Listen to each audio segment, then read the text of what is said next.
Let's start with a surprising truth. Despite all the hype around protein powders, supplements, and high-protein diets, there's one mineral, yes, a mineral, that might be even more critical for rebuilding muscle after age 60. And yet, most people aren't getting enough of it. In fact, the majority of older adults fall short on this nutrient every single day. It's not magnesium, it's not potassium, it's calcium, but not just for bones. Now, you might be thinking, wait, isn't calcium all about bone density? And yes, that's the traditional story. But newer research, including clinical trials and metabolic studies from groups like the NIH and Tufts University, is showing us something much more interesting. Calcium plays a surprisingly active role in muscle contraction, muscle rebuilding, and even preventing the progression of sarcopenia, the gradual loss of muscle mass and function as we age. In one study published in the American Journal of Clinical Nutrition, older adults who consumed more calcium, not just through dairy, but also through plant-based calcium-rich foods like leafy greens and fortified tofu, saw better outcomes in both muscle strength and mobility over time. And this wasn't a bodybuilding study. It was about functionality, things like walking speed, balance, and the ability to rise from a chair without support. Real-life muscle. So why aren't we hearing more about calcium's role in muscle? Part of the issue is narrative inertia. We've been taught to think of calcium as a bone health thing, protein as the muscle thing, and everything else as filler. But human physiology doesn't work in silos. Nutrients work in symphonies. And when we reduce muscle health to just eat more protein, we miss the whole orchestra. And the stakes are high. After age 60, we lose muscle at a rate of 1 to 2% per year, and strength at a faster pace than that. That's not just a number, it's the difference between independent living and assisted care. It's the ability to walk upstairs, carry groceries, or get off the floor if you fall. In today's video, we're going to explore 6 key insights that challenge this overly protein-centric view of muscle health and aging. You'll learn how calcium influences muscle contraction and recovery, and why it matters more after 60. The hidden link between vitamin D, calcium absorption, and muscle function. Why food sources of calcium may outperform supplements in older adults. What the gut microbiome has to do with calcium uptake and sarcopenia prevention. How diet patterns, not just nutrients, shape long-term muscle health. And how to make sustainable, evidence-based shifts without falling for trendy hacks. This is about more than minerals. It's about aging with strength, dignity, and purpose. Ready? Let's dig in. When most people hear the word calcium, they think bones, osteoporosis, maybe a splash of milk in the morning. But calcium isn't just a bone mineral. It's a critical player in how your muscles actually work. Let's break this down. Every single time you move a muscle, whether that's lifting a bag of groceries or getting out of a chair, calcium ions are involved. They flood into muscle cells and trigger a cascade that allows muscle fibers to contract. No calcium, no contraction. It's that fundamental. This isn't theoretical, it's basic physiology. And it becomes even more important as we age. In a study published in the Journal of Gerontology, researchers followed older adults over a period of 5 years and found that those with higher dietary calcium intake had better outcomes in terms of walking speed, grip strength, and lower limb function. The surprising part? These weren't people taking massive supplements or following special diets. They were just eating whole foods that quietly delivered consistent, adequate calcium, and it made a measurable difference. Why? One theory is that as we age, our muscle cells become less responsive to calcium signaling. So even normal amounts of calcium may not be enough to stimulate the same strength response. It's like turning up the volume on a speaker that's gotten old and quiet. You need more input to get the same output. And this has real-life consequences. Sarcopenia, age muscle loss, isn't just about vanity or fitness. It's about safety, independence, and quality of life. Falling once after age 65 triples the risk of ending up in a care facility, and weak muscles are one of the biggest predictors of that first fall. Now you might be wondering, why haven't we heard more about this? Part of the answer is historical. The early research on calcium came from the bone health world, which makes sense. But as more aging studies began tracking functional metrics like walking speed, sit-to-stand tests, and stair climbing ability, a new pattern emerged. Calcium mattered for all of those too. There's also an issue with reductionism in nutrition. We like simple stories. Protein builds muscle, calcium builds bone, carbs make you fat. But real human biology doesn't work like that. Nutrients interact, systems overlap. Calcium is one of those bridge nutrients. It supports both skeletal strength and muscular performance. So what does this mean for you? First, it means if you're over 60, you might want to check your calcium intake, and not just for your bones. The current RDA for adults over 50 is around 1,200 milligrams per day. Many people, especially those moving away from dairy, aren't hitting that number. Second, it means rethinking your calcium sources, because not all calcium-rich foods are created equal, and we'll dig into that in the next section. Finally, it means zooming out. Instead of thinking, what's the best supplement, we might ask, what's the pattern of eating that best supports my muscle health? Over years, not weeks. So here's a question to reflect on. What's one calcium-rich food you enjoy or could reintroduce that supports both your strength and your value? Because this isn't about pushing dairy, it's about finding foods that nourish your muscles, fit your life, and help you stay strong doing the things that matter, whether that's gardening, hiking, or picking up your grandkids.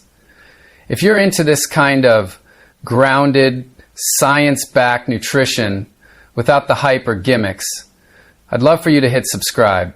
It helps the channel, and hopefully it helps your health too. Let's say you're eating plenty of calcium from leafy greens, beans, fortified foods, even the occasional scoop of yogurt or tofu stir-fry.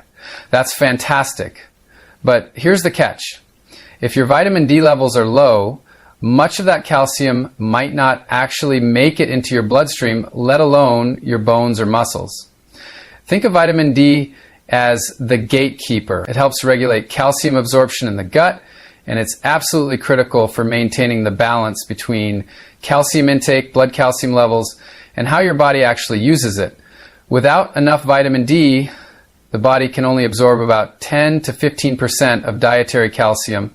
With adequate vitamin D, that jumps to around 30 to 40%. So essentially, vitamin D is the key that unlocks calcium's usefulness, especially when it comes to your muscle health. This is particularly important for older adults because vitamin D deficiency becomes more common with age. Why? A few reasons. Reduced skin synthesis. As we age, our skin becomes less efficient at converting sunlight into active vitamin D. Less time outdoors. Many older adults, especially in winter or urban environments, spend more time indoors. Decreased dietary intake. Vitamin D isn't widely available in food unless fortified or eaten via fatty fish like salmon, sardines, or trout. A 2020 analysis from the National Health and Nutrition Examination Survey, NHANES, found that nearly 35% of adults over 65 in the U.S. had insufficient vitamin D levels. That's a problem not just for bone density, but for muscle performance too. In the VITAL study, a massive randomized controlled trial involving over 25,000 participants, researchers looked at whether vitamin D supplementation could improve musculoskeletal outcomes. While the results on fracture prevention were mixed, a sub-analysis found that among those with low baseline levels of vitamin D, supplementing did improve muscle strength and reduce the risk of falls. And that matters because falls are the leading cause of injury death in adults over 65. One misstep can change a life. Vitamin D is also anti-inflammatory, and that matters because chronic low-grade inflammation, often called inflammatory, I think they call it inflammation deaths, often takes inflammation fists, interferes with muscle regeneration. So improving vitamin D status may reduce inflammation and promote better muscle recovery after activity or injury. So what can you do? Start with awareness. Many people don't know their vitamin D status, and the only way to know for sure is a blood test. Most doctors recommend a 25-hydroxy vitamin D test. Ideal levels? There's still debate, but most functional and geriatric medicine experts aim for 30 to 50 ng/ml for optimal musculoskeletal health. From there, you've got a few choices. Sunlight. If you're in a sunny climate and can get 15 to 20 minutes of midday sun on your arms and face a few times a week, great. But that's not always practical or safe, depending on your skin tone, age, or where you live. Food. Look for vitamin D-rich foods like fatty fish, fortified plant milks, mushrooms exposed to UV light, and eggs from pasture-raised hens. Supplements. For many older adults, a simple daily D3 supplement, 1,000 to 2,000 IU, is a safe and effective way to maintain adequate levels, especially in the winter or with limited sun exposure. Always talk with your doctor, especially if you're on medications or have conditions like kidney disease. And here's the bigger picture. Muscle health isn't just about adding nutrients, it's about creating the right internal environment. That means managing inflammation, optimizing hormone function, and ensuring key minerals and vitamins can actually do their job. So calcium might be the star, but vitamin D is the director behind the scenes, making sure the whole production runs smoothly. Here's something to think about this week. When was the last time you checked your vitamin D levels? And could your muscle recovery, energy, or balance improve if they were just a little higher? If this video has you thinking about nutrition in a new way, beyond the macros, into the mechanisms, I'd be grateful if you'd hit subscribe. You'll be supporting evidence-based health content and joining a community that values depth over diet dogma. If I say the word calcium, what's the first food that comes to mind? For most people, it's milk or maybe cheese. We've had decades of Got Milk campaigns and school lunch programs built on the idea that dairy is the gold standard for calcium. And to be fair, dairy is a convenient, calcium-rich food. But here's what often gets left out of that story. Dairy isn't the only way, and for many people, it's not even the best way. Let's start with a concept we talk about a lot in nutrition science, the food matrix. That means we don't just absorb nutrients in isolation. We absorb them in the context of a food's structure, its co-nutrients, and how it interacts with our gut. So when someone says, this food has 300 milligrams of calcium, that doesn't automatically mean your body absorbs 300 milligrams. In fact, calcium absorption rates can vary wildly depending on the food source.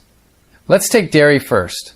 Most forms of milk, yogurt, and cheese offer 30 to 35% bioavailability for calcium. That means if you drink a glass of milk with 300 milligrams of calcium, you'll likely absorb around 100 milligrams. Now compare that to some plant-based options, kale and bok choy, till to 50% absorption, tofu set with calcium sulfate till to 30 to 40%, fortified plant milks, almonds, soy, oat, modest calcium, but excellent for overall mineral intake. The point here isn't that plant foods are always better. It's that some plant foods outperform dairy in absorption, and a diverse mix of sources can easily meet your needs. One study from the EPIC Oxford cohort, which followed over 65,000 people, including vegans, vegetarians, and omnivores, found that total calcium intake was more predictive of bone and muscle health than dietary pattern. In other words, it didn't matter whether people were plant-based or not. What mattered was whether they consistently hit their calcium targets through real, whole food. And there are some reasons why people might prefer non-dairy sources. Lactose intolerance affects up to 65% of the global population, especially among African, Asian, and indigenous communities. Some people avoid dairy for ethical, environmental, or personal reasons, and others simply don't like it. That's okay. The key isn't dairy, it's dietary adequacy. Let's look at a few real meals that provide a strong calcium punch without dairy. Stir fry with calcium-set tofu, bok choy and sesame seeds. Chickpea salad with tahini dressing and arugula. Fortified plant-based milk in a smoothie with kale, chia seeds, and almond butter. White beans over sautéed greens with lemon and olive oil.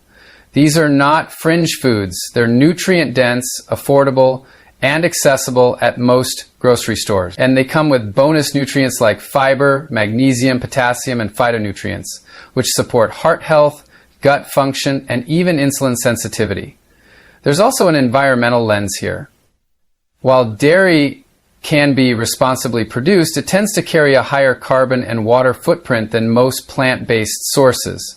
So when people shift even part of their calcium intake to plant foods, they often lower their dietary impact without compromising health. So if you've ever felt conflicted about dairy or unsure whether you're getting enough calcium without it, the science is clear. You have options. And some of those options may actually give you more bang for your nutritional buck. Here's a gentle question to ponder this week. If you had to build one calcium-rich, non-dairy meal, what would it look like? And could you make it part of your routine just once or twice a week? Because nourishing your muscles isn't about sticking to a rule book. It's about building a toolbox that works for you, your values, and your long game. Let's talk about something you might not expect in a conversation about muscle health and calcium, your gut microbiome. Now, this may seem like a detour, but stay with me. Over the past decade, one of the most exciting frontiers in nutrition science has been the discovery that the bacteria living in our gut can influence nearly every aspect of our health. That includes digestion, immune function, mood regulation, and yes, even how well we absorb and utilize calcium for muscle maintenance. Here's how it works. Your gut is home to trillions of microbes, and their job isn't just to hang out and digest fiber. They help regulate mineral absorption, hormone signaling, inflammation, and even the integrity of your intestinal lining, which is the gateway for nutrients like calcium to enter your bloodstream. In a 2019 study published in Frontiers in Physiology, researchers found that certain probiotic strains, including Lactobacillus and Bifidobacterium, enhance calcium absorption and retention in animal models. When the gut microbiota was disrupted, calcium uptake decreased and bone and muscle function suffered. That's not just an animal story. Human studies are catching up. In one clinical trial from the University of Arkansas for Medical Sciences, postmenopausal women who took a multi-strain probiotic for 6 months showed improvements in calcium absorption even without increasing their calcium intake. And while the study was focused on bone health, it highlighted a broader point. Your microbiome helps determine how well you absorb all sorts of minerals, calcium included, but it goes deeper. The gut microbiome also produces short-chain fatty acids, SCFAs, like butyrate, acetate, and propionate when we eat fiber-rich foods. These SCFAs help reduce systemic inflammation, protect the lining of the gut, and may even play a role in preserving muscle mass by modulating inflammatory pathways involved in sarcopenia. In one recent study published in Nature Metabolism, scientists found that older adults with higher SCFA levels, a marker of a fiber-rich, diverse diet, had better muscle function and strength than those with low SCFA production. That connection between microbial activity and muscular strength, that's the gut-muscle axis. And calcium absorption is part of the picture. So, what does this mean in practice? It means that improving your gut health isn't just about digestion. It may help you preserve your strength, your independence, and your ability to move well as you age. And here's the good news. Supporting your gut microbiome doesn't require special supplements or expensive protocols. It's mostly about feeding the good bugs with the right kinds of fiber, soluble fiber from oats, beans, apples, and citrus, insoluble fiber from whole grains, nuts, and vegetables, prebiotic-rich foods like garlic, onions, asparagus, bananas, and leeks, fermented foods like kimchi, sauerkraut, miso, tempeh, and yogurt, And yes, if you tolerate dairy, yogurt and kefir can be excellent sources of both probiotics and calcium. But if you're dairy-free, you've still got plenty of gut-friendly, calcium-supportive choices. The key is diversity. The more varied your fiber intake, the more diverse your microbiome. And that diversity is linked to resilience. Not just metabolic resilience, but muscular resilience as well. Here's a reflective question for the week. How many different plant foods did you eat yesterday? Could you aim for 20 to 30 unique plants this week, not for calories, but to nourish your microbiome and indirectly your muscles? Because sometimes the most powerful thing you can do for muscle health starts in your gut. If this connection between microbes, minerals, and muscle strength resonates with you, and you're enjoying this whole food, whole person approach, I hope you'll consider subscribing. It helps us keep sharing science you can actually use. By now, we've seen that calcium is far more than a bone mineral. It's a key player in muscle contraction, aging resilience, and long-term strength. But calcium doesn't work alone. In fact, its effectiveness depends on a network of supporting actors. And two of the most important are magnesium and movement. Let's start with the chemistry. Calcium and magnesium are what we call antagonistic minerals. They perform opposite but complementary roles in muscle function. Calcium triggers contraction, magnesium promotes relaxation. Every time you flex a muscle, calcium floods into your muscle cells. Every time you release that tension, magnesium helps escort the calcium back out. Now, here's the catch. Many older adults are deficient in magnesium, and that's a problem not just for muscle cramps or sleep, but for how well your body regulates calcium. Without enough magnesium, calcium can't be properly used. It might end up in the wrong places, like arteries or joints, instead of bones and muscles. In a 2021 review in Nutrients, researchers found that older adults with higher magnesium intakes had significantly better muscle performance and lower rates of frailty. And this wasn't tied to supplements alone. Many of the benefits came from whole food sources like nuts, legumes, leafy greens, and whole grains. Magnesium also plays a vital role in converting vitamin D into its active form, which, as we covered earlier, helps with calcium absorption. So you start to see the web. Vitamin D activates calcium, magnesium activates vitamin D, and movement brings it all together. Which brings us to the other half of this synergy, movement. If there's one thing the science is unanimous on, it's this. Resistance-based movement is essential for maintaining and rebuilding muscle after 60. And when you combine it with adequate calcium and magnesium, the effects are synergistic, meaning the sum is greater than the parts in the sarcopenia and physical frailty in older people. Multi-component treatment strategies SPRINT study. Over 1,500 older adults across Europe were followed for 2 years. Those who combined resistance training with optimized nutrition, including adequate calcium and magnesium, had significantly better muscle mass retention, mobility, and fewer falls than those who didn't. Let's talk about a little bit about the protocol. So the two people, the type of movement didn't have to be extreme. It was often just body weight resistance, light weights, balance exercises, and walking with intention. The key was consistency and making movement a part of the rhythm of daily life. So here's where it all comes together. Calcium is the spark that contracts the muscle. Magnesium is the cooling system that lets you recover and reset. Vitamin D is the gatekeeper that helps get calcium into your system. Movement is the stimulus that tells your body muscle matters, keep building.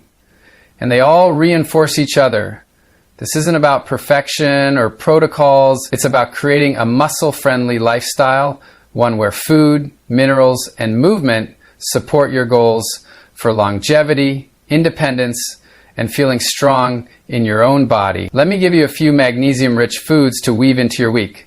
Pumpkin seeds, a great snack, and one of the richest natural sources. Spinach and Swiss chard, Cook greens in soups, sautés, or omelets.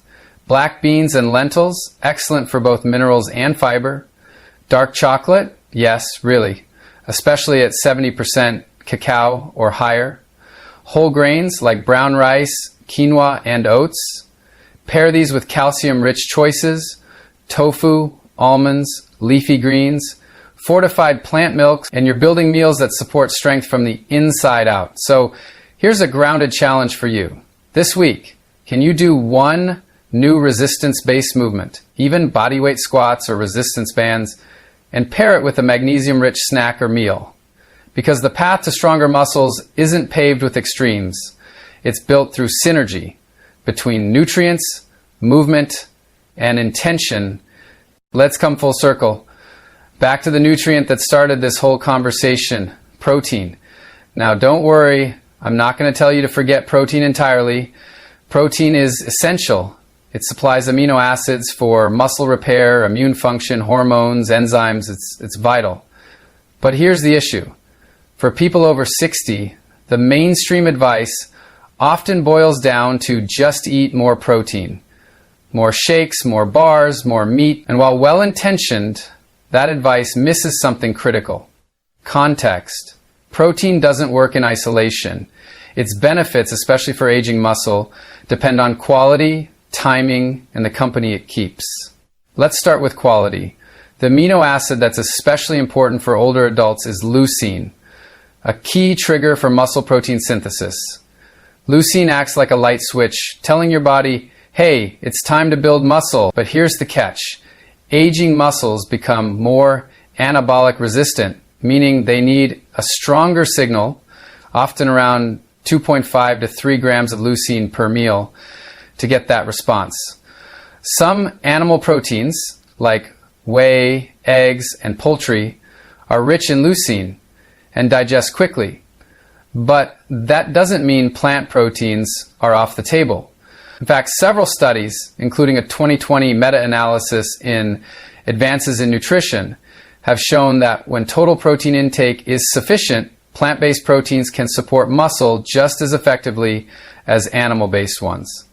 It often comes down to the combination of foods. For example, pairing rice and beans or lentils and quinoa improves the amino acid profile and provides both protein and minerals like magnesium and potassium, and even calcium, depending on the dish. That brings us to timing. Many older adults skew their protein intake toward the evening, a big dinner with meat or fish, but light breakfasts and lunches. The problem? Your muscles need protein consistently throughout the day, especially after physical activity.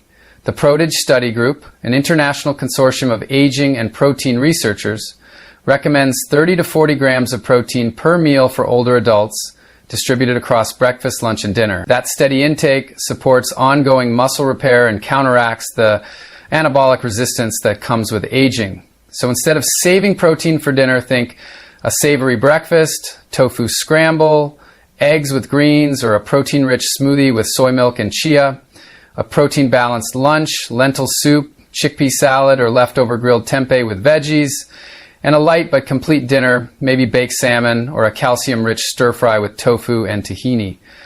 It's not about perfection. It's about patterns. When your meals include high-quality protein paired with calcium, magnesium, and movement, that's when the real magic happens. And finally, context. Protein is not just about numbers. It's about food quality and whole diet patterns. A high-protein meal from a processed meat sandwich and a sugary shake might hit the grams, but it won't support long-term health. On the other hand, a mixed ingredient meal with beans, grains, seeds, and grains may offer less total protein, but more fiber, micronutrients, and gut-friendly compounds that protect muscle and metabolic health. In one trial from the Framingham Offspring study, researchers found that protein from plant sources was linked to better physical performance and fewer chronic conditions, even after controlling for total protein intake. Why? Likely because these foods are part of a more anti-symmetry, nutrient-dense pattern. So let's reframe the question. Instead of asking, how much protein am I getting? Ask, am I feeding my muscles and my future with foods that make me stronger inside and out. Because muscle isn't built just from macros, it's built from meals, from meaning. From meaning. And if you found this shift from protein hype to holistic strategy helpful, I'd be honored if you'd subscribe to the channel. It helps grow this community, and it lets me keep bringing you evidence-based tools you can actually use. So, what did we really learn today? We started with a myth-busting idea that muscle health after 60 is about more than protein, that the one mineral we often overlook, calcium, may be just as important for maintaining strength, function, and independence as we age. But as we peeled back the layers, it became clear, calcium doesn't act alone. It's part of a bigger story, one where muscle health is influenced by networks of nutrients, behaviors, and systems working together. Let's quickly recap the 6 big ideas. Calcium is a muscle mineral, not just a bone builder. It triggers muscle contraction and helps preserve mobility, especially when aging muscles become less responsive. Vitamin D is calcium's gatekeeper. Without enough of it, your calcium can't be absorbed, and muscle recovery, inflammation, and balance all suffer. Food first matters. You don't need dairy to meet your calcium needs. With the right mix of leafy greens, tofu, beans, and fortified plant foods, you can build a calcium-rich, sustainable diet that aligns with your values. Your gut microbiome influences calcium absorption, and more. A diverse, fiber-rich diet not only feeds your microbes, but also protects your muscles from the inside out through reduced inflammation and better mineral metabolism. Magnesium and movement are calcium's partners. Without magnesium, your muscles can't relax, and without movement, calcium can't do its job. Synergy is everything. Protein still matters, but context is key. Quality, timing, and whole food patterns beat grams on a label. The goal isn't more protein, but smarter protein, delivered in meals that nourish your muscles, your gut, and your future. And maybe the biggest takeaway, this isn't about chasing perfection. It's about building resilience, muscle resilience, metabolic resilience, lifestyle resilience, one intentional choice at a time. Because after 60, it's not just about staying alive, it's about staying vibrant, lifting groceries, hiking with friends, dancing with grandkids, getting down on the floor and back up again. Calcium and its nutritional allies give us tools to support that kind of life. So here's a simple challenge. Try one meal this week that's rich in calcium, magnesium, and plant-based protein, maybe a stir-fry with calcium-set tofu, sautéed greens, and sesame seeds. In 10 years, when you celebrate your goals, you'll see or a lentil soup with a side of leafy salad and tahini dressing. And notice how it makes you feel, not just physically, but emotionally. Nourished, capable, grounded. And if this kind of food-first, evidence-based, values-lined approach speaks to you, I'd love to invite you to like, comment, and subscribe. Not out of obligation, but because we're building something here.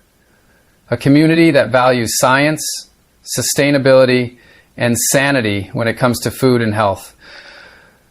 Thanks for being part of that, truly. Until next time, stay strong, stay curious, and take care of those muscles. They've carried you this far, and they've got a lot more life in them yet.